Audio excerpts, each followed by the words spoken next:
Marvel's The Avengers. Adapted by Thomas Macri.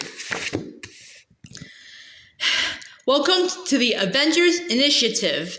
Nick Fury and S.H.I.E.L.D. are faced with a foe no single person can defeat. So Fury sets out to bring together Earth's mightiest heroes and form the Avengers. Join Iron Man, Captain America, Thor, the Hulk, Black Widow, and Hawkeye as they battle the Asgardian Trickster known as Loki, who plans to unleash a dangerous and powerful force upon the Earth.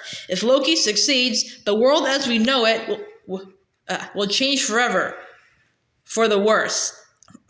Can the Avengers work together and rescue mankind from this vile villain's cruel grip? Or will Loki disassemble this new team and become ruler of Earth?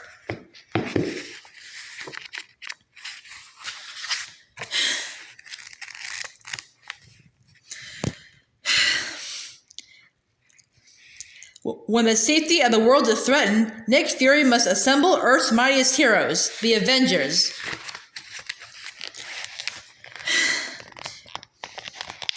Billionaire inventor Tony Stark was the perfect candidate for Fury's Avengers Initiative.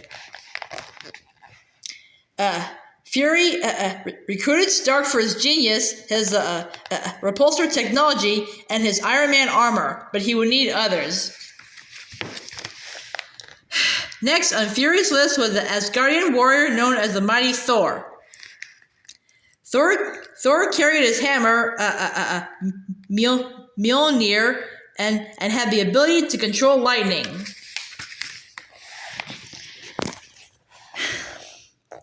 Years ago, weak and small Steve Rogers became super soldier Captain America. Armed with his indestructible shield, Cap was ready to rejoin the fight for justice. Fury needed someone who specialized in gamma radiation, so he recruited Dr. Bruce Banner. When angered, Banner transforms from a brilliant scientist into the green Goliath known as the Hulk.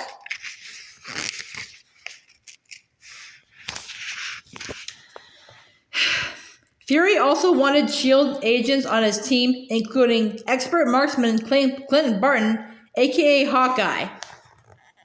Fury called upon agent and super spy Natasha Romanoff, aka Black Widow. Agent Phil Coulson, Fury's right-hand man, always the first one on the scene and the last one out, was also enlisted. Last but not least was Agent Maria Hill, who kept Fury in check and the helicarrier in the air.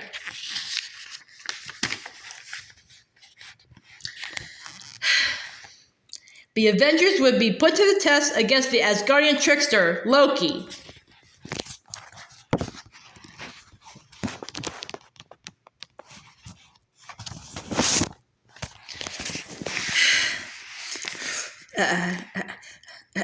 The Tesseract was guarded by Hawkeye at a secret S.H.I.E.L.D. base. Loki found a way into the heavily guarded S.H.I.E.L.D. base and stole the Tesseract.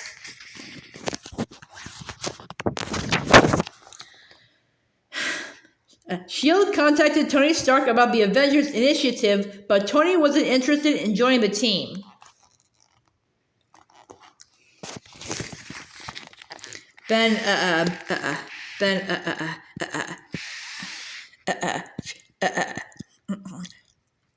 Fury sent Black Widow to Calcutta to find scientist Bruce Banner. Fury also went to the last person to encounter the Tesseract, Captain America. The heroes soon assemble on the helicarrier for their mission to retrieve the Tesseract and stop Loki. To battle against an Asgardian, Steve Rogers would need a new and improved Captain America combat suit. The heroes found Loki in Germany, and the first Avenger led the charge. Just when Loki thought he had the upper hand, Iron Man flew in to save the day.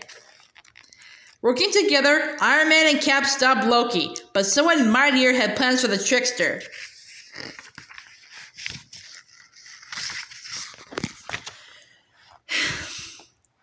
Thor took his brother from the hero so that Loki could face Asgardian justice. Earth's mightiest heroes battle amongst themselves to retrieve the Tesseract and stop Loki from escaping. Thor, Cap, and Iron Man finally worked as a team to defeat Loki and locate the Tesseract.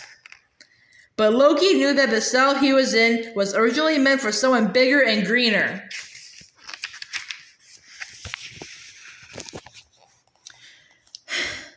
Now, whenever there is a threat too big for any one hero to handle, the mighty Avengers assemble to protect the Earth.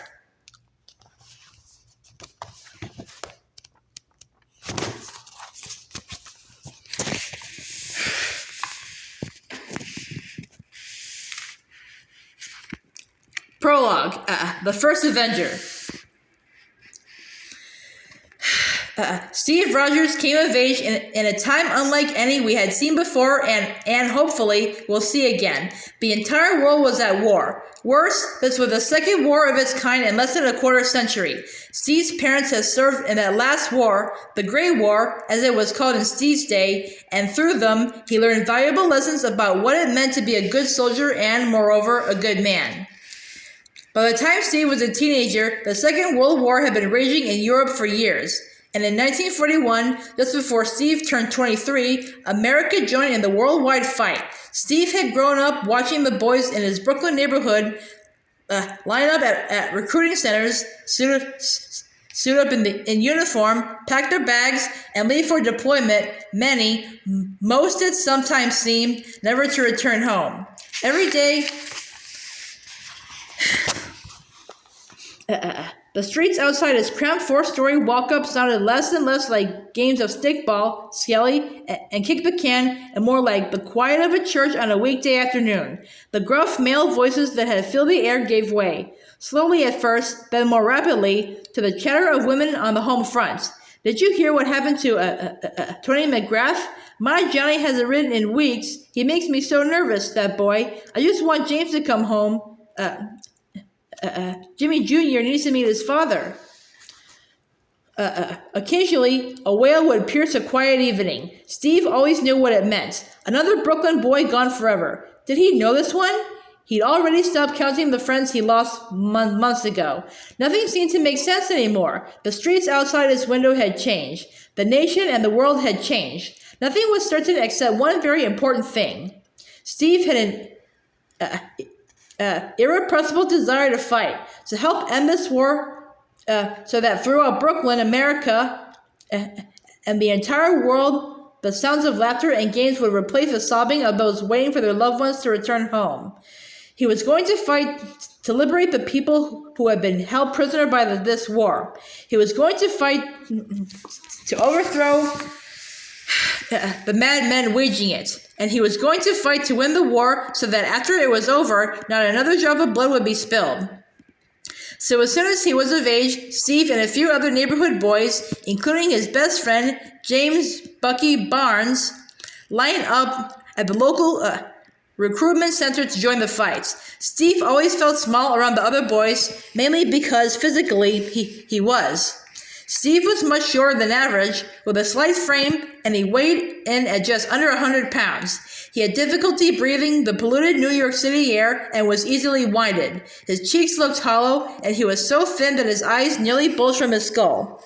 But those same eyes revealed another side of Steve. He was filled with kindness, compassion, and a need to defend what was right and just. If Steve had any power at all, it was not in his body, but in his soul. The army, however, was not interested in what Steve believed in so much as what he could do, and after a brief physical exam, they determined he couldn't do much. He'd be more of a liability on the battlefield than an asset. For Steve's own good, and the good of the other soldiers, the army refused to allow him to enlist. Don't worry, Steve, Bucky said. You'll be safe here, and you'll be here to look after the old neighborhood while we're away. Steve wasn't ready to give up. I'm coming with you, he told Bucky. Bucky laughed it off. I know you want to do this, but... But nothing, Bucky. This guy here didn't take me. I'll try somewhere else. Everyone's doing their part, I want to do mine. The next week, and the week after that, and the next 2 weeks following, Steve tried his luck again, each time at a different recruitment center. But each time he failed his physical, and though it seemed as if his luck would never change, Steve refused to give up hope.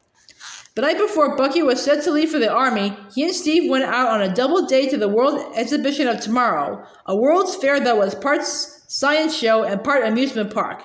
Bucky and the girls he brought along wanted to see the Stark Industries exhibition.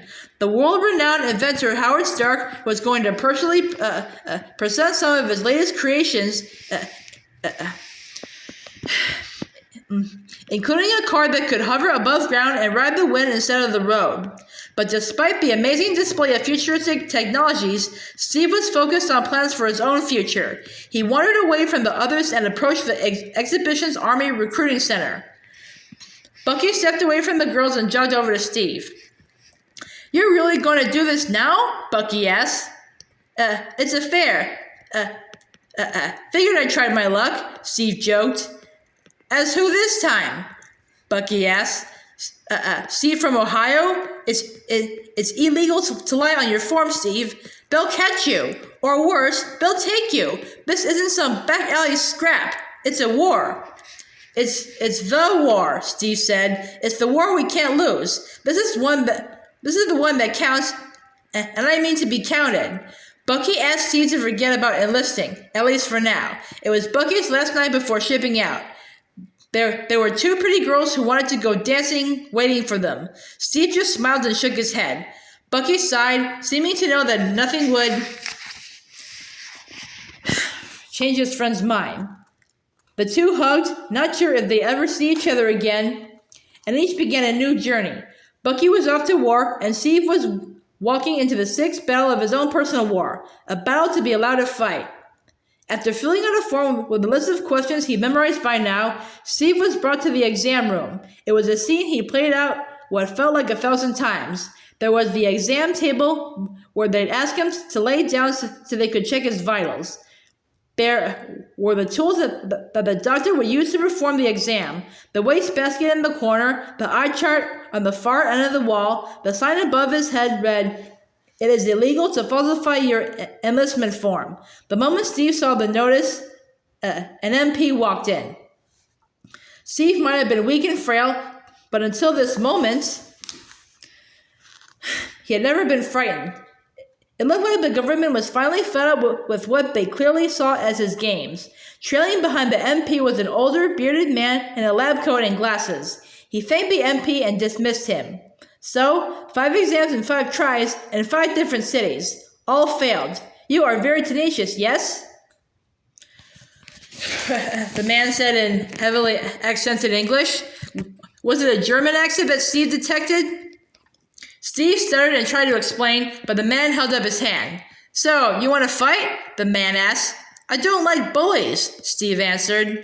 "I can offer you a chance," he said. Steve's eyes widened. "Only a chance," the man repeated. He introduced himself as Dr.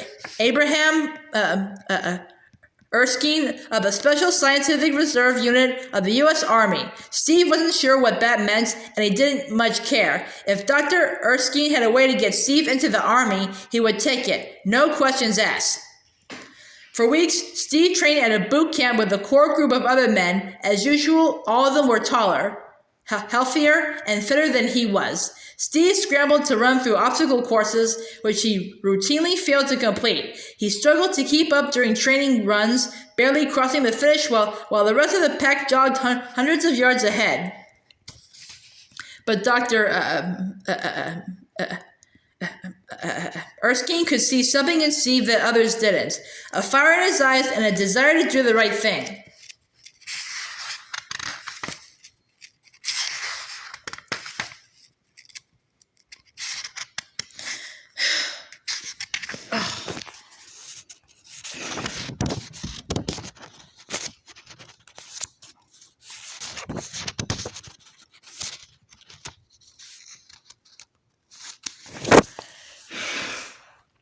On Steve's final day at training camp, a grenade was dropped in the middle of the trainees. "Grenade!" cried Colonel Phillips, who was in charge of the camp.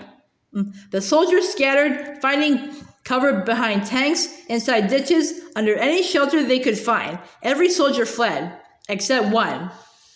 Steve jumped on the grenade in the hopes that he would save his fellow soldiers. He balled himself up on top of it and waited for it to explode. But it never did. It had been a test, the last and most important in a long line of them, and Steve had passed. For all his physical shortcomings, he had exactly it would take to become the best man the army had, a super soldier. Steve had always been a superhero in spirit, but now he would be one in body as well. The chance that Dr. Erskine had offered Steve was to take part in a clandestine experiment called Project Rebirth. For years, the government had been working on a project that would deliver them a soldier who was stronger, more agile, and more adept than even their best men. Steve, having proved he had the heart, would be awarded the body.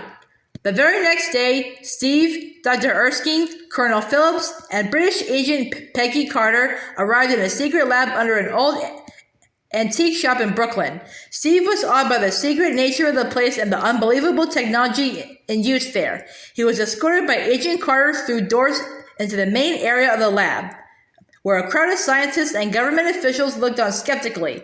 This weak and skinny fellow was America's greatest hope? Agent Carter held her head high, encouraging Steve to ignore the group. Steve didn't have the time or, frankly, the head to worry about them. Not only was he used to people's disapproval, he had also recently gone from being an ordinary kid from Brooklyn to being a soldier in the company of some of the most brilliant scientific minds on Earth. First, he met Dr. Erskine, and now Howard Stark, the famous inventor whose presentation he skipped out on months before the exhibition. That night, Steve only had one thing on his mind: joining the army. But now, he couldn't have been more interested in Mr. Stark's creations. The most intriguing was one that looked like a steel capsule in the center of the lab. Mr. Stark and Dr. Erskine explained that Steve would be dosed with a super soldier serum, which would enlarge his muscles, and then he would be enclosed in Mr. Stark's tank and bombarded with Vita rays. These would control his muscle growth and prevent him from going into shock, or worse, being subjected to unchecked growth. Mr. Stark explained that the lab was in Brooklyn because they needed to draw on as much energy as possible, and the New York City power grid offered just that. At least he hoped it did. Without hesitation, Steve allowed himself to be strapped to a table within the chamber. Soon his doors sealed shut around him. Mr. Stark pulled the lever, and several doses of serum were administered by Mr. Stark's device. Steve's vitals all registered normally as the first stage in the process was completed. Then Mr. Stark pulled the lever and turned a dial to administer the Vita rays. He slowly and carefully increased the dose, closely monitoring Steve and watching Dr. Erskine, who stood beside the chamber. As the radiation increased, Steve's heart began to race. It was clear that the stress was weighing on him. An unearthly wail came from inside the chamber, and some in the group called out to stop the experiments. But Steve hollered from his confines, telling them not to stop. "Keep going," he yelled. "I can do this." Howard Stark continued to increase the Vita rays. When the machine neared 100% capacity, the lights began to flicker, some even burst. The technicians scurried as a gradually increasing hum filled the lab as the raw energy being fed to Steve mounted. Finally, the wave culminated in a spectacular pop. The technicians, doctors, special agents, and everyone else in the room ducked for cover. Then the doors of the airtight chamber opened with a low hiss, and Steve emerged from within. But it was no longer the same Steve. Dr. Erskine and Agent Carter helped Steve from the chamber. As he stood up, he attempted to adjust to his new perspective. "How do you feel?" Agent Carter asked. "Taller," Steve replied. Steve, who had entered the lab a sick and weak kid, was now the fittest soldier in the U.S. Army. A feeling of joyous success permeated the room, but before any celebrating could commence, an explosion rocked the lab's control booth. Then, one of the observers pulled a gun from his jacket and shot Dr. Erskine in the chest. Steve rushed to the doctor's aid, while the man who had shot him grabbed the last vial of serum and fled the scene. Agent Carter ran after him, while Steve tended to the doctor. With what appeared to be the last bit of strength he had left inside of him, the doctor, who had always told Steve he had the guts to be the world's best soldier, pointed to Steve's heart. He tried to speak, but couldn't. There was no need. Steve knew what he was telling him. The doctor let out a long, slow breath and went limp in Steve's arms. Steve let the older man's body down gently. Then, with all the amazing power he had just acquired, he rushed off to avenge the only man who had ever believed in him.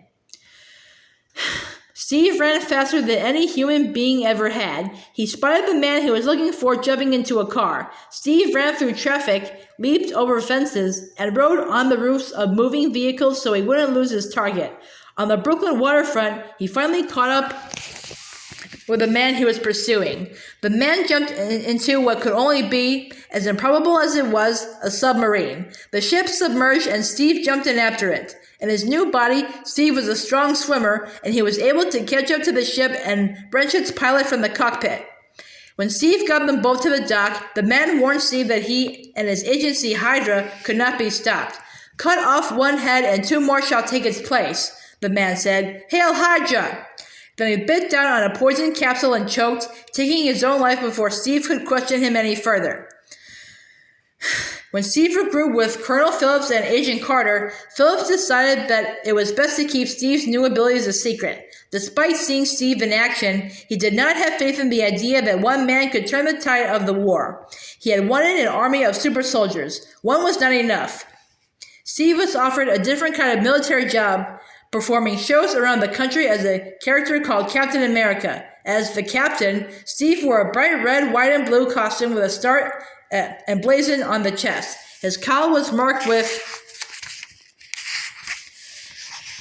a bold white A, and his feet and hands were covered in swashbuckling boots and gloves, and the costume was made complete by a coat of arms-shaped shield adorned with stars and stripes. No matter what Steve was tasked to do, he did his best, and his stint as Captain America would be no exception. His shows were a huge success. The character began to appear in movie shorts, comic books, and stage shows, and sales of war bonds skyrocketed in every city where Captain America performed. He was doing his part, but he still felt like he should be doing more, especially given his abilities. He finally did get to the European theater, but not the military theater he'd been hoping for. At a USO performance in Europe, Steve discovered that his best friend, Bucky, was part of a battalion that appeared to have been lost in battle. Steve was not one to disobey orders, but he knew that if Bucky was still alive, Steve might be his only chance. With Agent Carter's and Howard Stark's help, Steve disobeyed orders, boarded one of Stark's jets, and headed for the coordinates where Bucky's division had last been seen. As they neared enemy territory, blasts sounded around Stark's plane and the craft began to rock. Steve told Stark and Carter to fly to safety. He was going in. He opened the hatch and leaped from the plane, parachuting through enemy fire and finally arriving at a Hydra munitions factory. Steve sneaked into the Hydra plant, winding his way through the labyrinth of tanks and tubes. He took out a Hydra agent, then another and another, and continued to do so as he made his way through the complex, looking for the POWs from Bucky's division. When he finally found the prisoners, Steve used all his strength to set them free. When the prisoners asked him his name, he told them he was Captain America. Together with the freed prisoners, Steve battled his way through the compound, but as he was escaping, large areas of the building began to explode, and it wasn't the doing of any one of Steve's allies. Whoever was in charge must have been causing the building to self-destruct. Still, Steve was not leaving until he found Bucky. He'd go down with the building if he needed to, but he would not give up. Blast rocked the complex all around him. Fire and debris rained down as he darted through the corridors. He was sure he wouldn't survive this and was becoming even more certain that he wouldn't locate Bucky, but he was not going to stop trying. While vaulting over a collapsing beam, Steve saw something through the smoke. It looked like the figure of a man laid out on a stretcher. Steve rushed over. It was a man, and as he struggled to help him, he realized the man was Bucky. Steve helped Bucky to his feet. Bucky was woozy and confused, but able to walk. I thought you were dead, Steve told his friend. Bucky looked Steve up and down. I thought you were smaller, Bucky responded. The two quickly raced to escape the building before it was fully destroyed. They sprinted across burning corridors, through smoldering passageways, and over collapsing catwalks. Just when they caught sight of an exit only a few hundred yards away, a tall, imposing man blocked their path.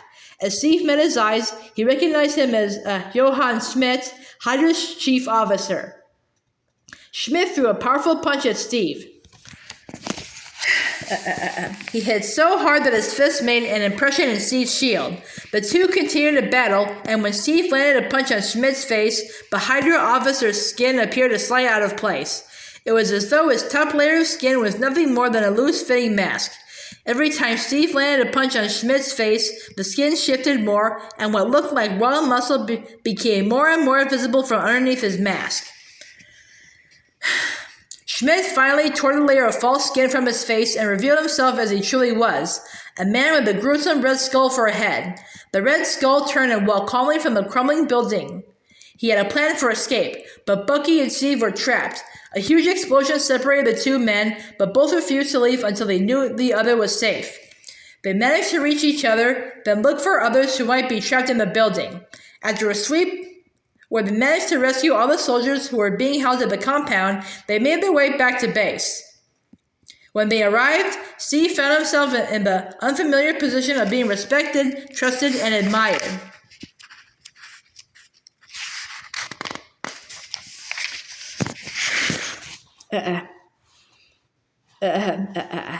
Even Colonel Phillips, who up till this time had been tempering Steve's passion, was willing to give him the benefit of the doubt. He allowed Steve to assemble a squad to accompany him and set a goal of identifying and destroying all of Hydra's bases. In the months that followed, Steve became the man he always knew he could be, leading a troop of howling commandos from theater to theater, Europe to the Pacific, and anywhere the enemy was hiding out in between.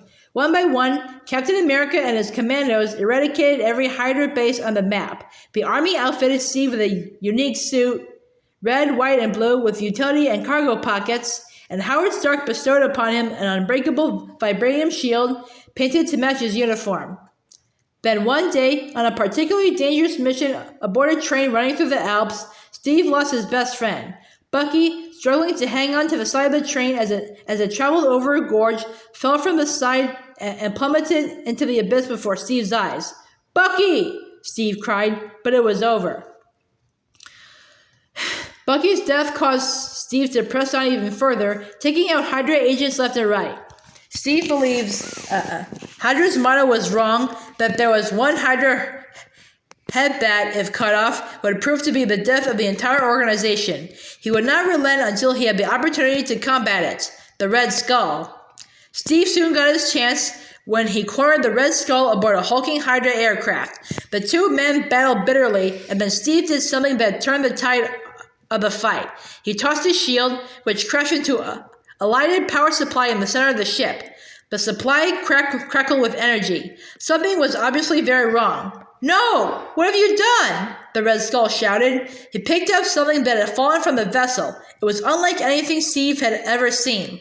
It was a glowing blue cube, and the Red Skull told Steve it contained unimaginable power. Steve wondered if this could be true. And if it were, could this be how the Red Skull was able to be so successful? Was he somehow harnessing the power of this cube?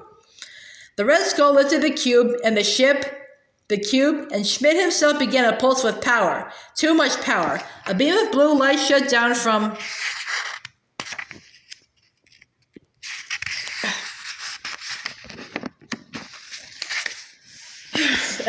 the heavens and absorbed Schmidt. The Red Skull and everything around him was vaporized. Everything but the cube itself, which burned all the way through the aircraft's thick metal and plummeted to the earth below. Steve rushed to gain control of the listing aircraft. He noticed on a monitor that the ship was loaded with explosives and locked on a target, New York City. It would be impossible to land and even more difficult to deactivate the ship's weaponry. There was only one way to handle the situation. Steve radioed Agent Carter at base. "Steve!" she shouted. "This thing is moving too fast and it's heading to New York. I've got to put her in the water. Right now, I'm in the middle of nowhere. If I wait any longer, a lot of people are going to die. This is my choice. Captain America grabbed hold of the controls. He steeled himself for what he knew would be a rough and final landing.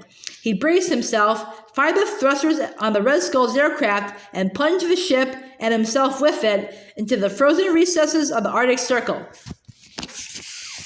Not long after Steve's final flight, victory was declared in Europe and shortly thereafter on the Pacific Front. The battles were won, the war was over, and so was the age of the super soldier, the age of the superhero, or so it seemed.